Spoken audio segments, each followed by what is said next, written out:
Please rise for the pledge. I pledge allegiance to the flag of the United States of America and to the republic for which it stands, one nation, under God, indivisible, with liberty and justice for all.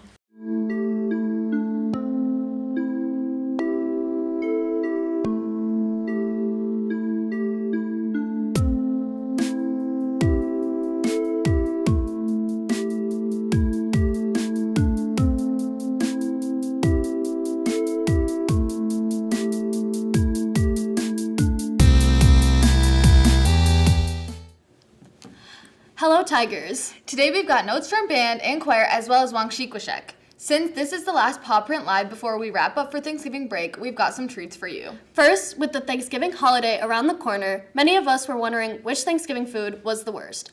Paw Print Live reporter Julia Hench finds out. The worst Thanksgiving food, I think, is honestly has to be turkey. I know y'all are gonna be shocked. Y'all are gonna be mind blown, but I hate turkey. I'm more of just like the little sides and dishes that go with it, because the main course it ain't hitting. I'm sorry. Probably turkey. It's really dry. I'm not a turkey fan. My least favorite Thanksgiving food would probably have to be stuffing, because there's a whole bunch of unknown substances in it, and I don't like that. I don't like that surprise. Probably turkey. It'd be dry. The worst Thanksgiving food that I've had would be anything vegan Thanksgiving food. It was really, really bad. I'd probably say some really, really dry turkey. I have to say the worst Thanksgiving food is pumpkin pie. My least favorite Thanksgiving food is definitely green olives or beets. I don't know if you guys have them at your Thanksgiving, but green olives have a really salty taste, and I just don't like that. And beets just have a bad consistency. Stuffing, easy. Anything my mom makes. Stuffing. It's soggy bread with seasonings on it. Probably green beans or like green bean casserole, because they just don't taste that good and they also sit bad in my mouth. I'm sorry, Mr. Plaza, because I know you grew up on a cranberry farm, but canned cranberries are disgusting. The worst Thanksgiving food is, in my opinion, is stuffing. I hate it. It's unnecessary. It's disgusting. The seasoning is gross. It's not for me.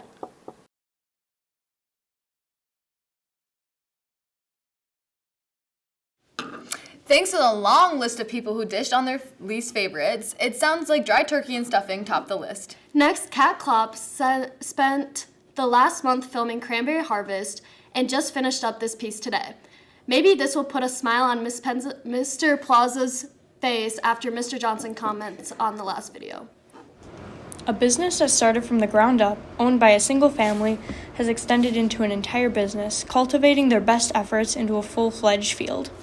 I grew up on the Cranberry Marsh in Black River Falls, known as Perry Creek Cranberry. We were involved with the marsh 43 years. And during that time period, we went through many transitional changes regarding the cultivation and growing and marketing of the fruit. A lot of changes.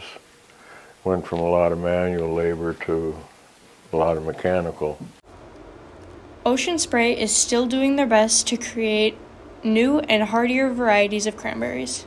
Ocean Spray and all these, they all started trying to grow better vines, that were hardier, grew quicker, had an earlier crop, so you didn't have to frost protect them so much, and more berries, and they come up with a lot of technology. But these aren't the only updates to the cranberry agriculture from the past. The actual mechanization came about in the early 50s when they finally went from using a cranberry rake, which was quite an advent back in the early 40s. They were still hand-picking fruit. It wasn't until the early 50s that growers, they couldn't go out and buy a piece of equipment. They had to actually construct it on their marsh. And it was that marsh construction and the innovation of the individual farmers that created the mechanization then of the harvest. So, and that just traveled like wildfire. In 1949, over 96% of the crop was harvested by hand. By 1951, 100% of the marshes were harvested with this mechanical pickers that everybody invented on their own. But more technological advances were still to come. And then it just spiraled into going from flooding a marsh for frost protection to using irrigation. And that occurred in the 60s. So, and then in the 70s, we had another revolution where we realized instead of letting our crop just dry up or cook on the vine due to the high heat temperatures, we could recycle our water. So we could put in big pumps on the lower end of the reservoirs and pump it back up. Now, many old practices are regulated into normal harvests to help. Sanding is replenishing the lower layer of the vines from the irrigation and the flooding that washes the sand away. So we need to replenish the sand so that the vines have good soil and good sand to grow in. Although not every year can be perfect, even with all the evolution, they still put out the best crop possible. Last year we had about 40% lower than normal average harvest last year. Statewide, we only had about 70 semi-trucks in perspective. And this year was a much better growing season. It was a little cooler this year in our area, a little bit more favorable conditions for growing cranberries, and we were able to send 115 semis. It seems that this year turned out to be a better outlook for the harvest after all. These conditions and hard work will push the business towards producing and succeeding through all the following decades, built on a long and strong past.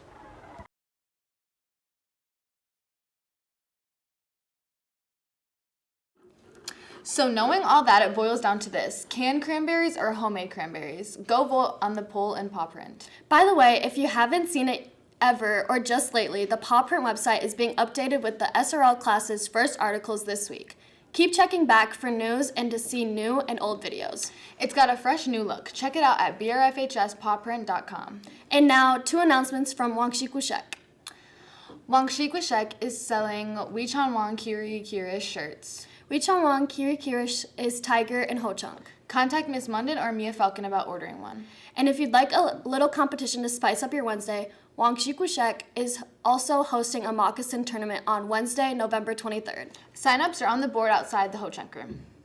Please be signed up by the end of today so the brackets will be ready to go tomorrow. Music students, this is for you. Band and choir students, have you been selling fruit? Consider taking a fundraiser from home over break to sell to family and friends.